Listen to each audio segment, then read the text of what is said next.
Hi friends, welcome to STM lakhs. இன்றைக்கி நம்ம சேனலில் என்ன பார்க்க போகிறோன்னா, இன்றைக்கி சூப்பரான சுவையான வித்தியாசமான சுவையில் ஹோட்டல் ஸ்டைலில் ஒரு பூரிக்கு கிழங்கு தாங்க செய்ய போகிறோம். பூரிக்கு இட்லி தோசை, சப்பாத்தி, இடியாப்பம் எதுக்கு வேணாலும் நம்ம இதை தொட்டுக்கிட்டு சாப்பிட்லாம். அவ்வளோ ஒரு டேஸ்ட்டாக இருக்கும். ரொம்ப ஈஸியாகவும் இந்த குருமா செஞ்சிடலாம். அவ்வளோ ஒரு டேஸ்ட்டாக, அவ்வளோ ஒரு மணமாக சூப்பராகவே இருக்கும். இதுக்கு ஒரு 5 ஸ்பூன் அளவு நான் ஆயில் ஊற்றிக்கிட்டேன். கடுகு உளுந்த பருப்பு, அடுத்தது 1 டீஸ்பூன் அளவு பெருஞ்சீரகம், அதாவது சோம்பு, ஒரு 2-3 காஞ்ச மிளகாய், நம்மளுக்கு காரத்துக்கு ஏற்ற மாதிரி போட்டுக்கோங்க. நான் ஒரு 3 மிளகாய் அளவுக்கு போட்டுக்கிட்டேன். இது எல்லாத்தையுமே நம்ம கருகாமல் கோல்டன் ப்ரௌனாக நம்ம வேகட்டும். அடுத்தது பச்சை கருவேப்பிலையாக போட்டுக்கோங்க. அப்போ தான் நம்மளுக்கு எக்ஸ்ட்ரா டேஸ்ட்டு கிடைக்கும்.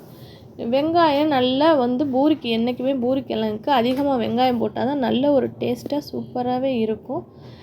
ஒரு 1/4 கிலோ அளவு நான் வெங்காயம் நறுக்கி வச்சுருந்தேன், அதையும் சேர்த்தாச்சு. பச்சை மிளகாய் ஒரு 4 பச்சை மிளகாய் சேர்த்துக்கிட்டேன். வரமிளகாயும் போட்டுக்கலாம், பச்சை மிளகாயும் போட்டுக்கலாம், நம்ம விருப்பம்தான். தேவைக்கேற்ப நம்ம கல் உப்பு போட்டு நல்லா வெங்காயத்தை வேக விட்டுக்குவோம் கொஞ்சம். அடுத்தது ஒரு 1/4 கிலோ அளவு நான் தக்காளி பழம் நறுக்கி வச்சுருக்கேன், அதையும் சேர்த்தாச்சு. இதை நல்லா நம்ம கொஞ்சம் நேரம் வேக விட்டுக்குவோம். இப்போ ஒரு 1/4 கிலோ அளவு நான் உருளைக்கிழங்கு, 1/4 கிலோவுக்கு கொஞ்சம் கூடவே இருக்கும், உருளைக்கிழங்கு நல்லா அவிச்சு எடுத்து வச்சுருக்கேன். பேபி பொட்டேட்டோ தான், சின்ன உருளைக்கிழங்கு. இதை நல்லா மைய நம்ம நல்லா மசிச்சுக்குவோம். நல்லாவே வெந்துருச்சு நம்மளுக்கு இந்த சைடு வெங்காயம். இப்போ நம்ம தேவைக்கேற்ப மசாலா, ஒரு 1/4 டீஸ்பூன் அளவு மஞ்சள் பொடி. இப்போ நம்ம மசிச்சு வச்சுருக்க உருளைக்கிழங்கு அதையும் சேர்த்துக்குவோம். அதையும் போட்டாச்சு. இப்போ ஒரு டைம் நல்லா நம்ம மிக்ஸ் பண்ணிக்குவோம். நல்லா மிக்ஸ் பண்ணியாச்சு. தேவைக்கேற்ப நம்மளுக்கு எத்தனை வேணுமோ, நம்மளுக்கு எவ்வளோ தண்ணி வேணுமோ அந்த அளவுக்கு தண்ணி ஊற்றி நம்ம விசில் போட்டுற வேண்டியது தான் குக்கரில். நல்லாவே ஒரு 2 விசில் தான் விட்டேன். நல்லாவே வெந்து வந்துருச்சு. நம்ம அதுக்கு மசாலா நம்ம 1 டீஸ்பூன் அளவு நம்ம சோம்பு நுணுக்கி எடுத்துக்குவோம். இப்போ தேவைக்கேற்ப மல்லிப்பொடி கொஞ்சம் போட்டுக்குவோம். குருமாவுக்கு காரம் நம்மளுக்கு அதிகமாக தேவைன்னா கொஞ்சம் கூட போட்டுக்கோங்க.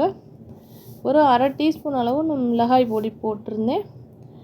நம்ம சோம்பு ஒரு 1/2 ஸ்பூன் அளவுக்கு, 1 ஸ்பூனோ அல்லது 1/2 ஸ்பூனோ நம்மளுக்கு எவ்வளவு வேணுமோ அந்த அளவுக்கு நீங்கள் சோம்பு தூளும் நுணுக்கி போட்டுக்கோங்க. நல்லாவே வெந்து வந்துருச்சு. நம்மளுக்கு உருளைக்கிழங்கு குருமா ரெடி ஆயிருச்சு.